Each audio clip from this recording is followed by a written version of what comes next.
Es correcto. Pues el día de hoy tenemos con nosotros al licenciado Jerusalén Hernández Ramos, psicólogo social de la UAM, y nos va a hablar de lo que es la percepción del riesgo social.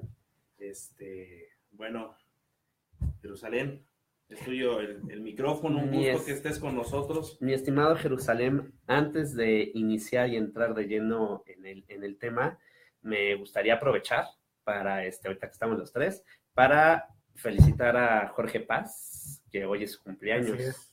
Pues mandarle un abrazo de parte de todos los que hacemos Epicentro Estado de México y bueno, de nuestro invitado, ¿no? Jorge, esperamos el pastel, por favor. Exactamente. Ahora sí, pues vámonos de lleno, ¿no? Bien, pues bueno, ante todo, muchísimas gracias por la invitación. Hombre, queridos, tu programa. Gracias, queridos radioescuchas. Bien, el tema que hoy estaremos abordando, hay nomás allí una pequeña modificación. Ciertamente no es percepción del riesgo social, sino es percepción social del riesgo. Pero permítanme explicarles de qué se va a tratar el día de hoy. Me gustaría empezar con una frase que trataremos de ir a ella cada vez que usted tenga alguna duda, querido radioescucha, amigos de la mesa, que es: los riesgos que matan a las personas y los riesgos que los alarman son completamente diferentes. Iremos tratando de ir despejando esta frase o esta incógnita, a qué se refiere la percepción social del riesgo. Miren, en materia de protección civil se ha dado una gran cabida a estudios en ciencias naturales y ingenieriles, que es el resultado de la protección civil que tenemos hoy. Y se basan principalmente en riesgos que son de tipo objetivos. Es decir, son claros o son altamente probables. La posibilidad de un incendio, la posibilidad de un temblor, etcétera. Lo que pienses ahorita. Pero hay algo que de pronto se ha dejado a un lado y tiene que ver con algo que se llama los riesgos subjetivos. Y ya eso se trata la frase con la que inicié el programa. ¿Por qué? Porque la gente, y hablar de la gente es hablar de usted, de mí, de los que estamos en esta mesa, de tu organización, de la empresa, de tu pueblo, de tu estado, etcétera. Es hablar de ellos. Tenemos concepciones muy particulares sobre los riesgos y vemos riesgos quizá, por un lado, donde no los hay y quizá donde los hay, es decir, los sobreestimamos. Voy a poner un ejemplo muy claro sobre esta cuestión de la percepción y me gustaría mencionar qué es la percepción. La percepción es un proceso para entender lo que está allá afuera de nosotros, es decir, la realidad, nuestro mundo, es el cómo entendemos, cómo lo percibimos, a través de qué, y obviamente intervienen de una manera muy básica de explicarlo, intervienen nuestros sentidos, lo que vemos, lo que olemos, etc. En una forma un poco más compleja, por eso es que se llama la percepción social de los riesgos, porque las comunidades tienen su propia percepción. Pongo un ejemplo.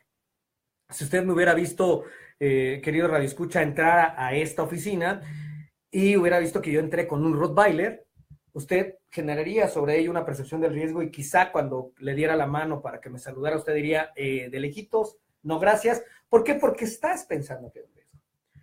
Pero cuando yo te pregunto a ti dónde vives y tú me dices que vives en Tepito, por decir algo, una colonia de Barrio Bravo en la Ciudad de México, y yo te digo que vivo en Ciudad Nezahualcóyotl, pues nuestra percepción del riesgo es casi la misma. Es decir, podremos decir, no pasa nada, o sea, no me preocupo, pues yo vivo en esa, tú vives también donde comemos animales vivos, ¿no? Y hacemos sacrificios humanos todavía, entonces, pues bueno.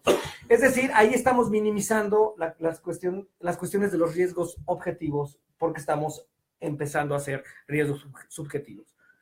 El gran reto de la protección civil, no solamente en este país, sino dentro de los estudios de las ciencias sociales, es que los riesgos subjetivos también se tomen en cuenta. ¿Y cómo se toman en cuenta los riesgos subjetivos? Teniendo en contacto a la sociedad, preguntándole qué le tiene miedo o a qué no le tiene miedo. Ejemplo, lo platicamos antes de entrar al aire, esta cuestión de el volcán Popocatépetl. Tenemos ahí ubicado una situación de riesgo, obviamente por muchas circunstancias, emanación de partículas por cuestiones de ceniza, lava volcánica, etcétera. Obviamente microsismos, etcétera. Deslaves que pudiera haber. Pero entonces, bajo estas condiciones de riesgos, ¿por qué hay comunidades como Amecameca y otras, Tetela del Volcán, etcétera, que están ahí? Sí, y que no se mueven. Y no se moverán. Vas a mover. Y no se moverán. Nunca. Algunas de ellas, queridos radioescuchas, compañeros de la mesa, recuerden que están antes de la llegada de los españoles. Es decir, esas comunidades tienen un arraigo a la tierra de más de 500 años. ¿Cómo la sacas?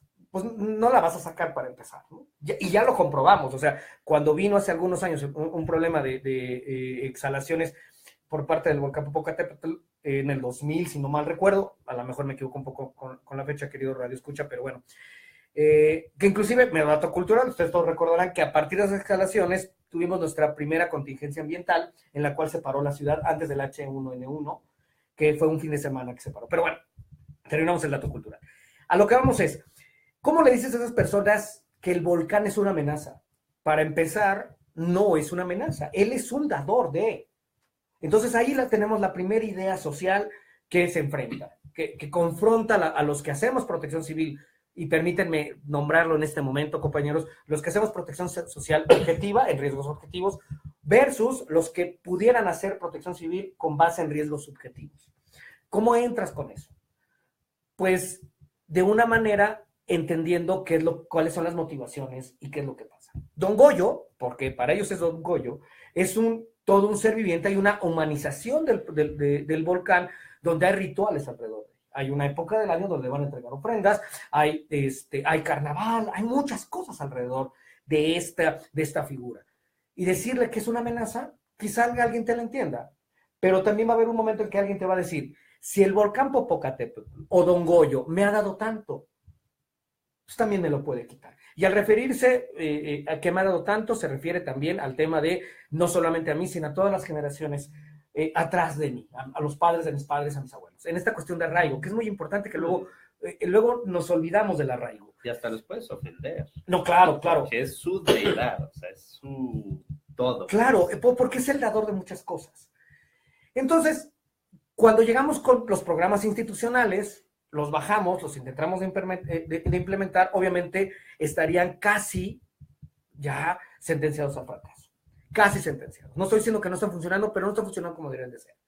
¿Por qué? Porque no hay alguien, que les pueda orientar desde el punto de vista ahora de las ciencias sociales, no más allá de las ciencias naturales y las ingenierías, sino que haga una amalgama de todo esto y aporte y enriquezca estos planes. Olvídate un poco del volcán, olvidemos de una población, vayamos a la cuestión de una organización.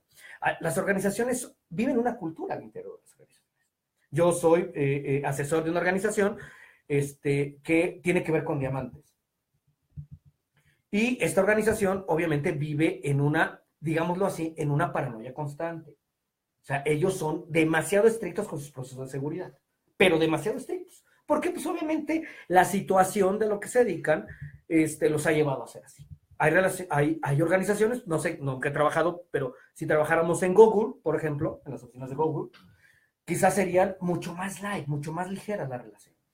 Esto impacta en los planes y programas. ¿Por qué algunas personas sí? ¿Por qué algunas personas no? Etcétera, etcétera. Entonces, desde el punto de vista psicosocial, hay una teoría, hay un par de teorías que tienen que ver con la cuestión de autoeficacia y la de el mundo justo. Querido reescucha, piense por un segundo, por favor. ¿Cuántos hijos tiene usted? Y muchos de ustedes quizá podrían contestar de 1 a 3, la mayoría de los que me están escuchando.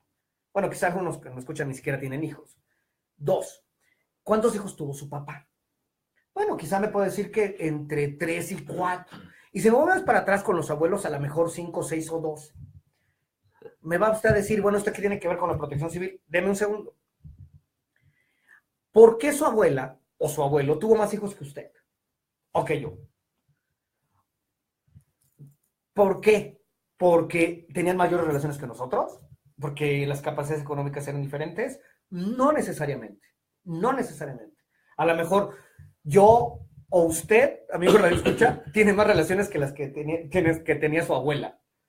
Pero lo que tiene que ver es el pensamiento. Hay algo de percepción, no de riesgo, sino de percepción de tener hijos que influyó en los hijos que tiene usted. ¿A qué me refiero? Su abuela seguramente decía los que Dios me mande. Este tipo de pensamiento se llama fatalista, porque está aceptando las condiciones tal y como son. Y no van a hacer nada. No. Y además, ojo ahí, si es Dios el que te manda a los hijos, ¿quién eres tú, pobre terrestre, para poder contradecir eso? Para negar. Entonces, si ves a la naturaleza, ahora, nada más para terminar el comentario, ¿por qué tú tienes menos hijos? Porque hoy tú sabes que tú tienes la decisión. Porque es tu decisión, en el momento que es tuya, pues tú tienes la capacidad de decir sí o no a cierta circunstancia. ¿Qué tiene que ver esto con protección civil? Muy sencillo. Los fenómenos naturales, ¿cómo los está viendo la organización? La población. Como algo que, pues ya ni modo, es algo que tiene que ser, ya que. Entonces se crea dentro del psique colectivo, si se me permite la expresión, se crea esta idea de fatalismo. Si Dios lo quiere así, pues a todos nos va a cargar el payaso en un temblor, en la siguiente tormenta. Pero si asumimos que nosotros podemos hacer toda una serie de acciones preventivas, de mitigación y todo esto que nosotros conocemos, tomamos, como dicen por ahí, el toro por los cuernos y podemos asumir esa parte del riesgo. También desde el punto de vista social, el riesgo se ha utilizado, y ojo aquí, hasta políticamente. Y no me refiero a algún momento, un tema que tuvo que ver con un hotel de la Ciudad de México en materia de protección civil que lo cerraron por un par de días. Me refiero que también, desde el punto de vista de la idea, de las creencias, perdón, se ha creído que ciertos grupos minoritarios y o vulnerables son los que causan ciertas enfermedades, por ejemplo, algunos hechos de malaria. ¿Qué tiene que ver toda esta mezcla que estoy diciendo, que pareciera que no tiene ni pies ni cola? Es que lo que piensa el cúmulo de personas es definitorio para poder tomar acciones o no sobre ellos. 1996, si no mal recuerdo, en el norte de este país se lleva a cabo una misa de más o menos de 7,000 personas por una cuestión de sequía, pidiéndole obviamente a Dios que lloviera. Antes de entrar, cuando me dijese acá, estaba pensando, estimado Radio Escucha, y ayúdeme a poner esto en su cabeza. ¿Qué pasaría si a usted, o a lo mejor ya lo contratara una iglesia, cualquiera de estas sea, de cualquier religión, no importa, pero una religión de estas casi fundamentalistas para hacerle su programa interno de protección civil? Y en un momento tendrá que explicar, para efectos de sismo, tendrá que explicar cómo funcionan los sismos. ¿Cómo se generan, no? La cuestión de las placas tectónicas, todo lo que ya sabemos. Correcto. ¿Cómo lo dices? ¿Cómo se lo dices a ellos? Cuando Dios es el que origina eso. Y lo origina, y aquí viene otra cuestión de fatalidad, cuando lo origina a partir de un castigo por los males que tú has hecho, o que yo he cometido. No me lavé los dientes, ¡pum! Órale, ahí está tu sismo. No sé, no me limpié bien, ¡pum! Ahí está el otro. Entonces, a lo que voy es, pudiera ser así, pero ojo, esta estructura es lo que muchos grupos, ya sea organizaciones, insisto, algunos pueblos, tienen dentro de su social, dentro de su entorno social. Entonces, yo lo que aportaría en esta tarde, lo primero es, existen dos tipos de riesgos: los objetivos, que son todos los que sabemos, que ya sabemos clasificar, que hay evaluaciones, hay autoevaluaciones, etcétera, y que están clasificados en los grupos que dice el Centro Nacional de Prevención de Desastres, etcétera. Están ahí, sí. Pero existe otro tipo de riesgos, los riesgos subjetivos. Y permítanme, sin pretender dar una clase el día de hoy, porque todo esto tiene que ver con las cuestiones culturales, institucionales, creencias, etcétera. Y entonces, hay una clasificación que se hace a partir de una serie de ideas referente para discriminar a las culturas. Y alguien dice por ahí, algunos sociólogos dicen, a ver, existen principalmente en materia de riesgos tres tipos de cultura. La primera es la cultura jerárquica, es decir, todas las conocemos, que están bien delimitadas, sabemos quién es un jefe, quién es el subalterno, etcétera. Pero ahora, ojo ahí, esta estructura que es muy rígida, estoy pensando de bote pronto, compañero, estoy pensando en el ejército quizá, pero a lo mejor en una organización de alguna empresa. Claro, también. Que son inamovibles, es muy rígido.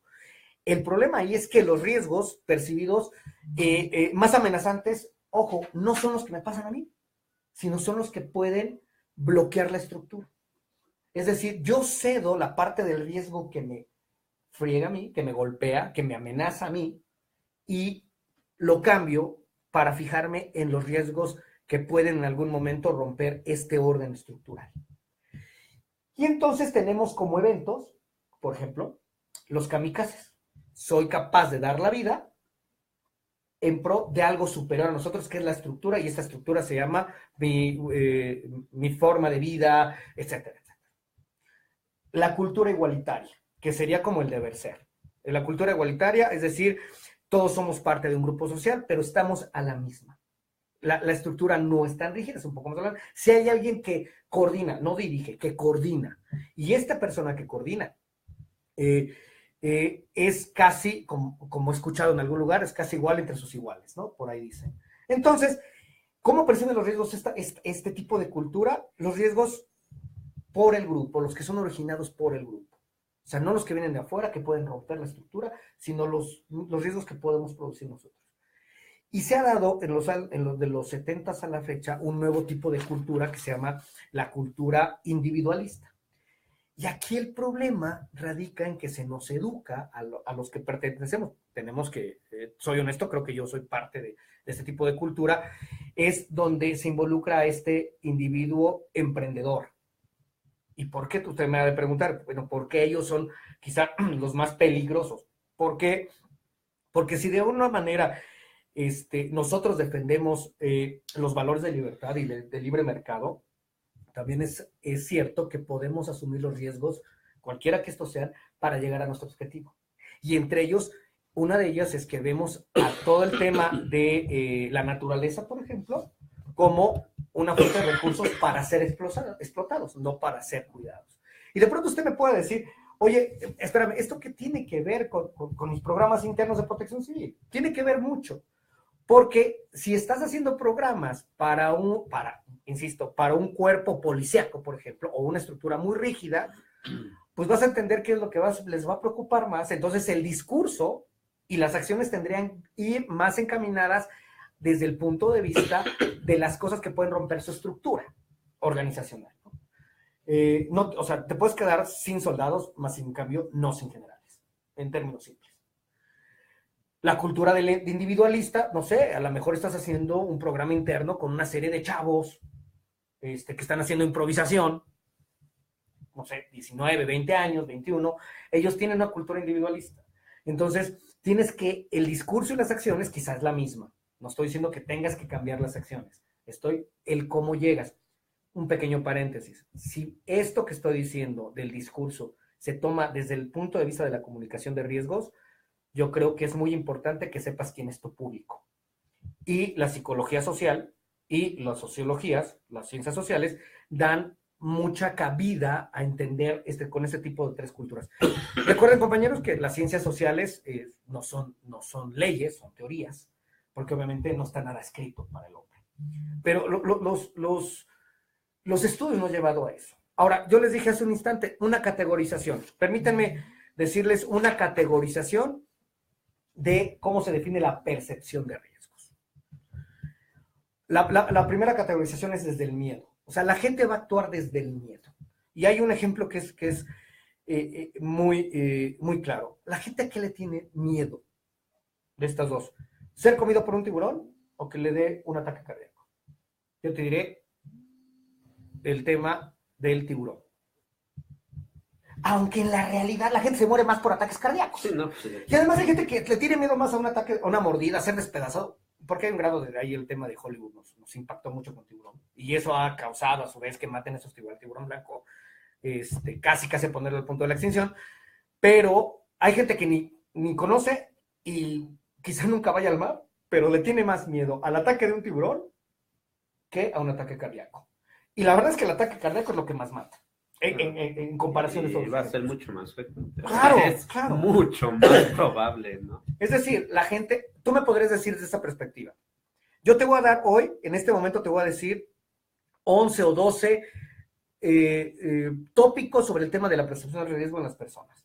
Los estudios indican eso. Por dónde llegarles ya es decisión tuya. Si te quieres meterle miedo, quizás sí. ¿Es válido?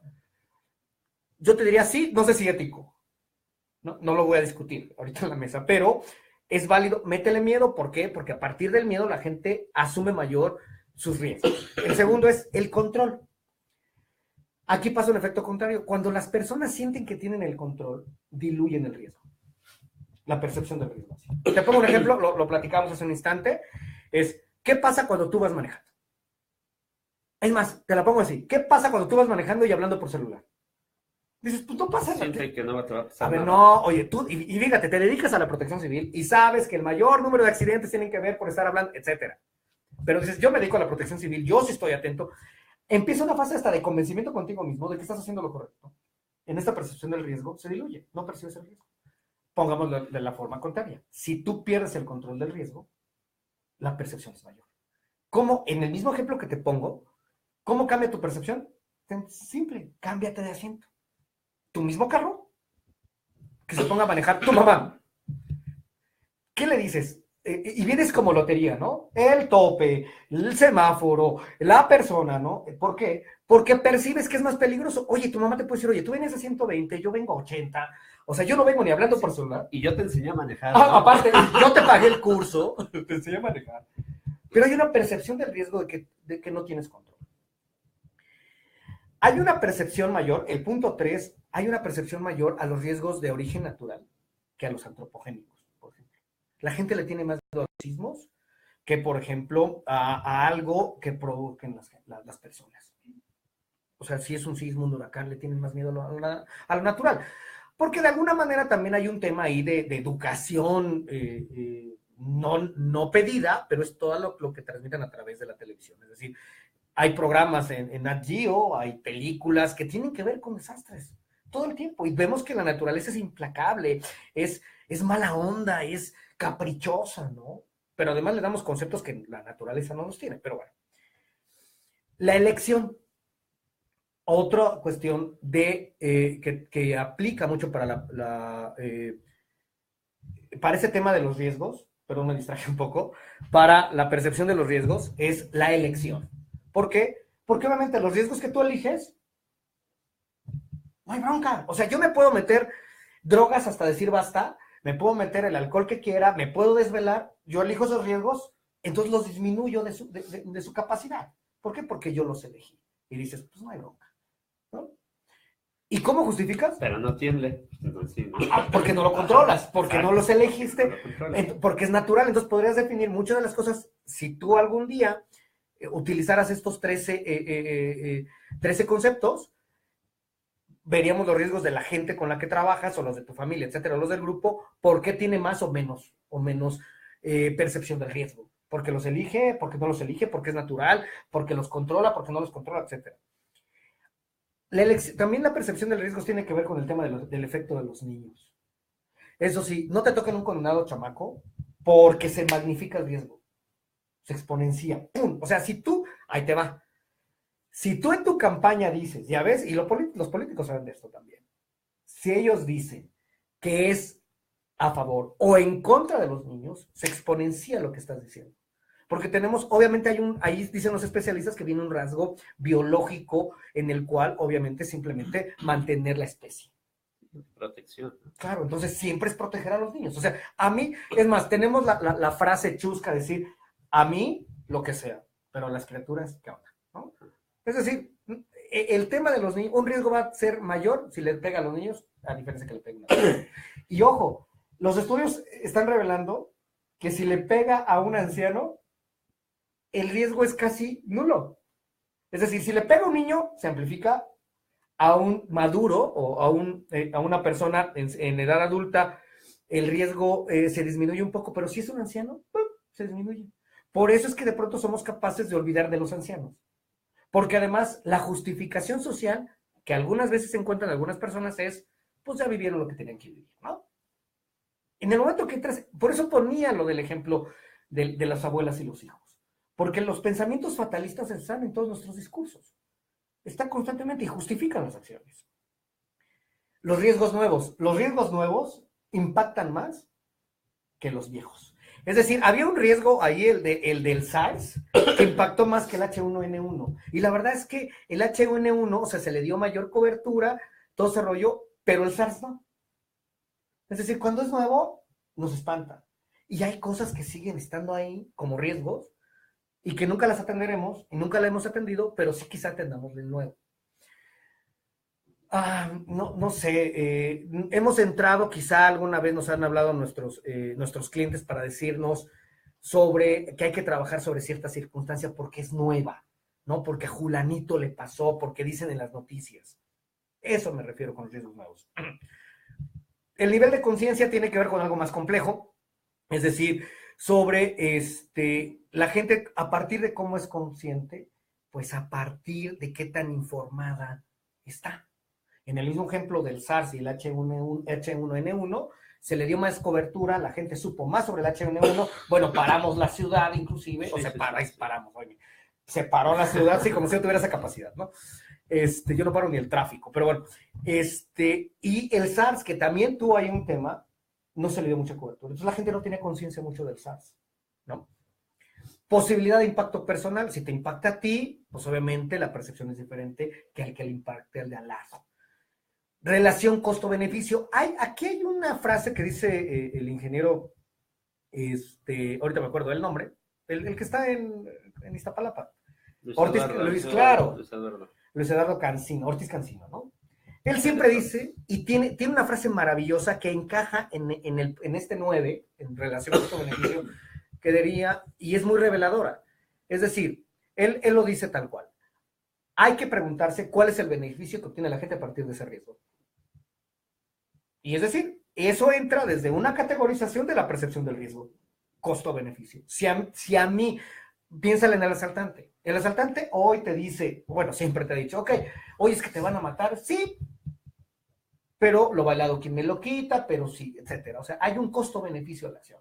Sí, de hecho, simplemente muchas comunidades, ¿no? Están a lo mejor a orilla de los ríos. Claro. ¿Qué es lo que pasa? Bueno, ahí tienen agua, tienen donde lavar, tienen donde... Claro. Les queda relativamente cerca a lo mejor de su lugar de trabajo, cosas así.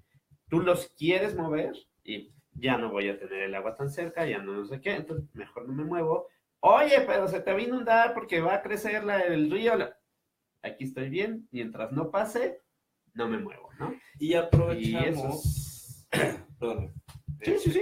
Y aprovechamos ahorita porque ha estado muy interesante y no había podido tener el Inter. Tenemos saludos de José Luis Flores, de Emergencias, del arquitecto Ulises Reyes de la Vega. Tenemos saludos a los panelistas y dice Gracias. Que las Naranjas 33 están viendo el programa. Gracias, Naranjas. También de Guillermo Soto, saludos al panel, de Nancy Rubio. Saludos, un tema de profundidad e interés, el complemento social como fundamento para la concepción de cualquier programa. Gracias. También Raúl Cantón nos está viendo y manda saludos y abrazos a los panelistas. Gracias, Raúl. Pendiente, Manuel de Jesús Burboa dice pendiente, saludos. Esa parte de pendiente ahorita nos explicas de qué se trata, a lo mejor. ¿Qué le debe? El arquitecto Ulises Reyes de la Vega, nuevamente saludos. Y Guillermo Soto, y la desinformación, la poca información y el nivel sociocultural como afectación, la percepción del riesgo, esa parte no la... Que si la información puede afectar la percepción del riesgo, claro. Lo decíamos hace un instante con esta cuestión del nivel de conciencia. El nivel de conciencia es, bueno, habría que entender y tratar ligeramente de explicar qué es el grado de conciencia, simplemente que sabes el aquí y el ahora y el por qué funciona el aquí y el ahora en las circunstancias. De una manera muy simple, digo, no me voy a ir tampoco a la parte de la filosofía, pero la conciencia tiene que ver que sabes por qué están pasando las cosas. ¿Cómo las sabes? Por medios de información, ya sea los tradicionales o que tú informaste a la comunidad o a la organización. Obviamente, si la gente no tiene información, no tiene un alto o no tiene grado de conciencia alguno. Claro, no se enteran. Si no te enteras, no te afecta. Así es. No. O inclusive la información se va cambiando. Lo que pasa, a veces, esto muchos lo sabemos, pero a veces no lo queremos entender. Los programas internos de protección civil o la protección civil es dinámica. Es dinámica, ¿por qué? Porque el mundo es dinámico, porque las sociedades son dinámicas. Y pretendemos hacer una cosa que funcione para largo tiempo. Y la verdad es que no es así. Pongo un ejemplo. En cuestión de percepción de riesgos. En 1985, el 19 de septiembre, las cosas que aprendimos, entre otras cosas, fue que cuando temblara teníamos que evacuar. Y la razón lógica en ese momento era porque no había estudios estructurales en muchos edificios, se habían dañado una gran cantidad y el gobierno no sabía cuáles eran. Entonces, sí te decían, si tiembla, vámonos. Pélale. O sea, pélale. Pero ojo ahí, esta idea, este nivel de conciencia, se nos quedó hasta hoy. ¿Por qué? Porque hoy seguimos evacuando cuando sabemos, y el maestro Raúl Cantón, que nos está viendo, hizo hace un par de años un escrito bastante interesante sobre las cuestiones de por qué no evacuar, y principalmente algunos edificios que son muy grandes, etcétera, y obviamente aplicar el repliegue por esta cuestión de movimiento de masas, de los tiempos, etcétera. Pero lo que voy es, esta idea se nos quedó en el colectivo, y hoy todavía hay gente que tiembla y tiende a salir, cuando no necesariamente es la actividad. Mucha. Y tu procedimiento dice lo contrario, dice, ¿sabes qué? Vamos a replegar, no salgo, te vale. Porque es que, y aquí viene esta cuestión de que a veces creo que nos ha hecho mucho daño en la televisión. Es que, ¿qué tal si se cae? Y lo decía el maestro Cantón también. Ok, si la lógica es si estás evacuando un lugar, porque va a haber colapso de estructura, no te quedas en el punto de reunión, o sea, te vas así como que el punto de reunión es la ex hacienda de Temisco, ¿no? Te vas a otro lado. Pero entonces cuando sale la gente, se pone el punto de reunión y le dices, oye, ¿por qué evacuaste? Pues es que se va a caer el edificio. Y entonces la pregunta que nos hacemos los que nos dedicamos un poco a las partes de la psicología social es, a ver, ¿qué efecto tiene salir? ¿Qué efecto tiene que la gente salga? Pues hay un efecto liberador. Es decir, se va a caer, se van a morir los que están adentro, aunque no hay un razonamiento per se de que si se cae el edificio o una parte de él. ¿Y por qué nos hizo daño en la televisión? Porque todos hoy traen la imagen del 11 de septiembre, cuando se cayeron las Torres Gemelas, que los edificios se caen así. Y dices, no, espérame, no están así, ¿eh? Digo, algunos arquitectos que pudieran estar escuchando pudieran afirmar lo que estoy diciendo. O sea, no se caen así del todo, ¿no? Hay señales primero, no es 1, 2, 3, vámonos todos para abajo. No es así. Pero independientemente de eso, la gente al salir dice, ya, estoy libre. Hay una percepción. Estoy afuera. Y nosotros lo platicamos antes de entrar. Así como hay una percepción del riesgo, digo, pudiera ser en la parte 2, no lo sé. Hay una percepción de la seguridad, que van de la mano. Y es, si la percepción del riesgo es ver riesgos donde no los hay o disminuir los riesgos que existen, la percepción de la seguridad sería en ese mismo encono. Es decir, lo que estaría pensando es, vemos áreas que pueden brindar cierta seguridad cuando no es cierto, o viceversa, que sí brindan y no es así. Pongo un ejemplo. Un ejemplo que quizá a algunos de nosotros nos ha pasado.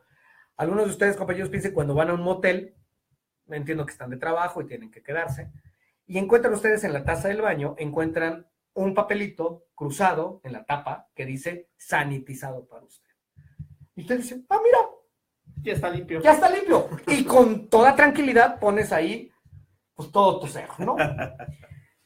Pero la verdad es que algunos de nosotros hemos ido a estos moteles de paso. De trabajo. Sí, claro, a hacer los programas internos, claro está. Perdón, es que me acuerdo de muchas cosas. Entonces, obviamente en estos hoteles, por las cuestiones de operación, de que entran y salen personas, obviamente yo no creo que honestamente saniticen todo lo que implica esa palabra, la tapa del baño. O sea, eso si sanitizar es pasar un trapo, o espero que sea con cloro, pues yo diría me quedan a deber. Y no reusar. Y no reusado. Y además viene de las habitaciones como de hace 2 horas, ¿no? Entonces a lo que voy es, tú crees que hay seguridad ahí. Y dices, tranquilo, porque te lo marca. Es como cuando entras a un lugar y ves extintores, oye, ¿sí lo sabrán manejar? Te sientes seguro. Hoy estamos hablando de la percepción del riesgo, pero también está la percepción de la seguridad. Pero bueno. Claro, pero no te consta. Sí, no te consta. No te consta ni que hayan limpiado el baño, no te consta que los extintores que están ahí, alguien los vaya a saber usar. Uh-huh. Y estés, entre comillas, seguro. Claro, pero así funciona. Al final del día no es ya ni modo. Así funciona la percepción. La percepción, nosotros, el humano en su avance, en su crecimiento, en su desarrollo, en la escala de la evolución, tuvo que tener estos conceptos de percepción, no tener los conceptos, lo dije mal, tener esta percepción para poder determinar cosas, el mundo que le rodea, para poder entenderlo rápido. Porque si no, perdía mucho tiempo en determinar o tomar decisiones. Entonces, bajo ciertos elementos, crea todo el escenario o toda la respuesta, ¿no? Aunque pudiera ser no cierta, porque hay algo que es interesantísimo en la psicología, desde la clínica hasta la social, que son los sesgos cognitivos. O sea, los sesgos cognitivos es toda una materia y súper interesante. Pongo un ejemplo nada más para que entendamos a qué me refiero y de pronto lo complejo que puede ser. Un experimento donde hay una víctima, así se le llama, o una persona inocente que va a entrar a una sala, así como esta quizá. Y hay 3 personas que son cómplices, así se les llama en los estudios, los 3 cómplices que se hacen pasar por gente que no se conoce, que no sabe de qué se trata, pero ahorita les explico cuál fue la función de estas personas. Se pintó en un pizarrón 3 líneas, compañeros, 3 líneas, una pequeña, una mediana y una más alta. Se le preguntó a la víctima hasta el último cuál era la barra más grande. Y los 3 primeros, los que estaban ahí de achichincles, de paleros, si me permiten la expresión, dijeron que la más grande en realidad era la más chica, la de tamaño más chico. Y cuando llegan al inocente, le preguntan cuál es, y él contesta que la más grande es la figura que era más chica. Cuando sale, se le hacen toda una serie de preguntas para saber por qué había dado esa respuesta, y bueno, se llega a la conclusión, o llegan a la conclusión de que hay una cuestión que se llama presión social. Si ellos 3 dijeron que esa era... Hay miedo, hay una cuestión de validación también hacia sí mismo. Si yo contrario a 3, a lo mejor yo estoy viendo mal, exacto. ¿no? O sea... Entonces dudas de toda tu creencia y dudas de lo objetivo que pudiera ser tener ahí 3 rayitas, y una más chica y una más grande. Me hiciste acordarme de una plática de ayer. ¿No? Concientización de los adolescentes. Claro.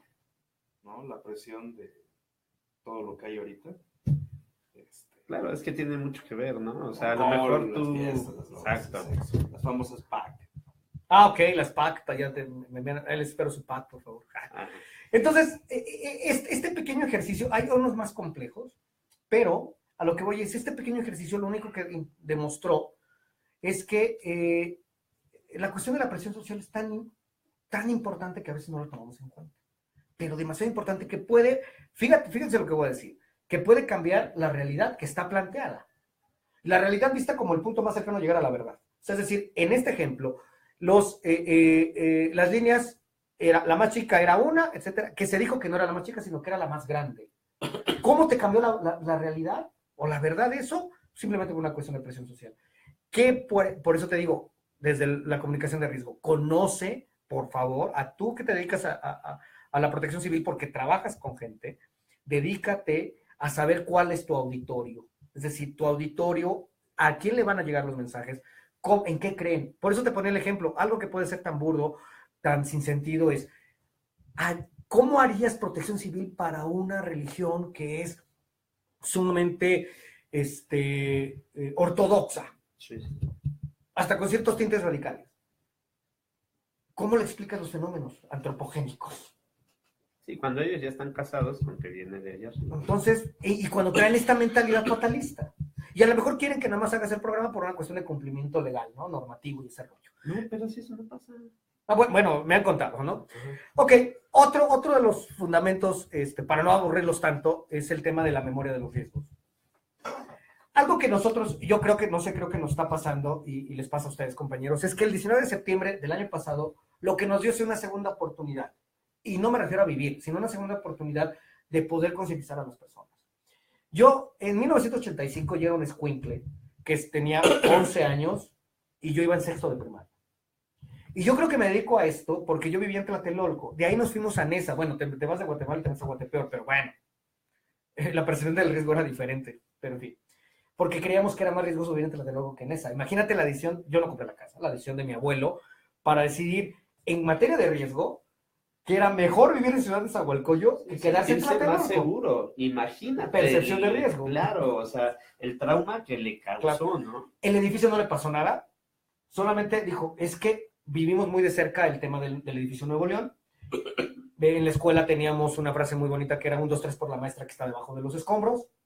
Entonces, una cosa chula, ¿no? Entonces, yo creo que a uno queda traumado, con estrés postraumático, como dicen por ahí. Pero ¿a qué grado, como dices tú, el tema del abuelo fue decidir que Ciudad Neza en ese momento era un lugar más seguro que vivir en Tlatelolco? Que era, en ese momento hay que recordar que Tlatelolco era una zona de clase mediera más o menos bien, ¿no? Etcétera, etcétera. E irse a NESA, todo lo que esto implicaba.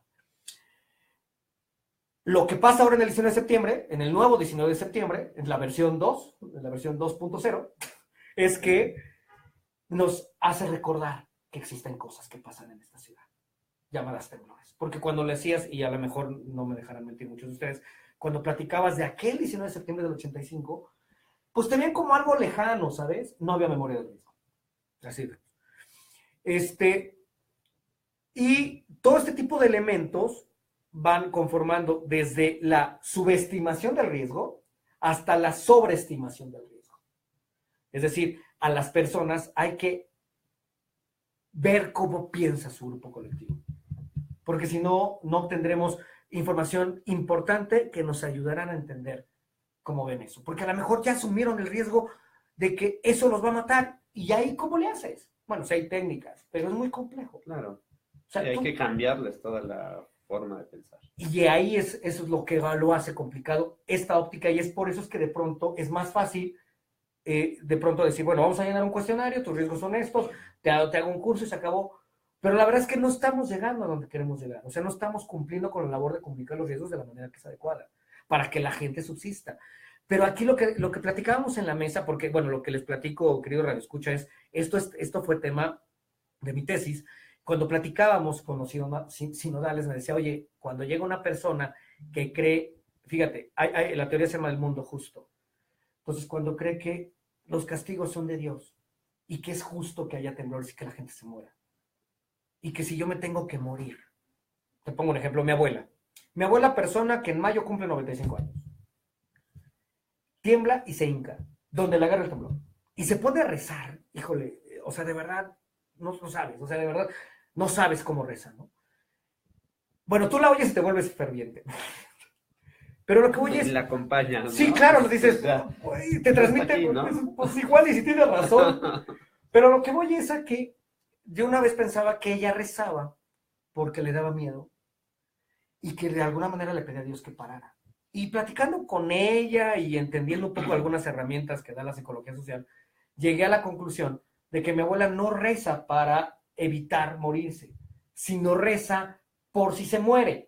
Explico, o sea, no está tratando de rezar para que no pase, está rezando por si pasa, para estar en lo que la iglesia o en la religión, algunas religiones le llaman lo que es estar en estado de gracia. Es decir, se muere, pues ya rezó, ¡pum!, pase directo, como la UNAM, vámonos, directito a San Pedro. Es decir, esa visión de mi abuela es fatalista, ella está aceptando que se va a morir. Sí, definitivamente. Está aceptando, con eso lo único que quiere es que el patrón le habla así, llegando y pásale, mi reina, te estábamos esperando. ¿Cómo le haces para que ella haga lo que tenga que hacer en materia de protección civil? Entonces, simplemente no contraríe su idea, porque además las ideas religiosas y ciertas ideas están en el supra, en la supraconciencia o en la supraidea. Es decir, hablar de religión es como hablar de fútbol, o sea, están enclaustradas en niveles top, non plus ultra, ¿no? Entonces, ok, yo no le voy a decir que no sé, no quiero decir algo que pudiera resultar ofensivo para los que creen en algo o los que no creemos en algo, pero lo que voy es, hay que decirle, o lo que le dije fue que Dios, utilizando este tipo de, ella ya acepta el riesgo, ella tiene memoria de otros riesgos, etcétera, etcétera. Señora, si se gusta a hincar y hablarle a Dios, porque seguramente Dios no quiere, pero si quiere, lo más conveniente es que se hinque aquí. Entonces, pues ya lo estás poniendo en áreas de menor riesgo, ya le estás diciendo que no prenda veladora, porque también la señora prendía veladora, etcétera. Hay todo un proceso ahí, entendiendo sus creencias. Yo soy un convencido de que funciona. Cuando entiendes la percepción del riesgo de estas personas. Hay una empresa, digo, obviamente no voy a decir su nombre, pero es un corporativo circular, de puro concreto. Y en la parte de en medio tiene, simple y sencillamente, unos cristales de decoración, una pared de cristal preciosa. Parte de la ruta de evacuación en su momento nos había dado por ahí. El anterior proveedor había dicho, ¿sabes qué? Por ahí los pasa. Y era la más cerca, o sea, cumplía con las reglas. Porque además estos cristales estaban colocados de cierta manera con estas famosas que le llaman en el argot arañas, que lo que hacen es distribuyen la vibración. Entonces es muy difícil y además son cristales templados y además es muy complejo que se caigan todos, etc. Y entonces cumplía y el proveedor había dicho, ¿sabes qué? El compañero había dicho que lo pase por aquí, los pasaba por en medio, pero en los momentos reales de una emergencia real, la gente no pasa por ahí por una cuestión de percepción del riesgo. Claro, tal que está. ¿Cómo va a Y les llevaron al técnico, les hicieron pruebas, les aventaron cosas, o sea, el proveedor del muro, del cristal, les dijo, llevó piedras de a de veras, aviéntale. Y demostró, tanto con cálculos matemáticos, con estudios, y ahí, que primero para que se rompan era muy complicado, porque eran de un espesor bastante amplio. Pero la gente no pasaba. A lo que quiero decir es que la gente no pasaba. Y la gente se sentía más segura dando una vuelta de más. Está bien. Hay una afectación a tu programa por un riesgo subjetivo. Y a veces eso no los tomas. Entonces, pensé que me estaba saludando. Pero bueno, entonces, ¿qué podríamos decir en el poquito tiempo que queda? Que debemos tener alguna habilidad, alguna herramienta, porque existen, para poder entender los riesgos, insisto, subjetivos. Porque la eficacia de un programa interno de protección civil no estará en la valoración del visto bueno, si te dan o no el visto bueno, porque obviamente el visto bueno de protección civil te lo están otorgando a partir de los riesgos subjetivos. Los riesgos subjetivos no hay procesos de valoración. ¿Cómo vas a evaluarlos? A partir de los eventos reales. ¿Qué está pensando la gente? ¿Por qué no hace lo que tiene que hacer? ¿O por qué hace más? ¿Con qué medios? Hay muchas formas. Sí. Pero bueno, eso sería como cuestiones de otro programa, ¿no? Y es que tienes mucha razón. No, la verdad, por ejemplo, a nosotros nos pasó con una empresa, nos acaba de pasar, la semana, con una empresa, es un edificio en Atzapán, las partes altas de Atzapán, que no voy a mencionar exactamente dónde, ni qué empresa es, porque es muy fácil identificarlos, ¿no? Por la zona donde es. Pero todo el edificio es de la misma empresa, todo el edificio. El programa, todo, ya llevamos trabajando con ellos algunos años incluso. Tenemos el programa, todo, y en los últimos 2 sismos, después el del 19 de septiembre y en el último que se dio hace 2, 3 semanas, okay. ¿Qué pasó? Todos corriendo, ¿no? O sea, saliendo. ¿Por qué? O sea, entonces ya fuimos, oigan, ¿por qué? Platicamos con el encargado, ¿qué es lo que pasó? O sea, pues si ya lo habíamos platicado, ya lo habíamos visto, ya están en una zona pues, que difícilmente, o sea, de verdad, el edificio es nuevo, al dueño no le gusta. O sea, el dueño no está tranquilo con que nos quedemos aquí. No sé qué le haya pasado al dueño. No hemos platicado con el dueño. De hecho, ya vamos a tener una cita con el dueño para que nos platique qué es lo que pasó. A lo mejor sí trae algo atrás, ¿no? Claro.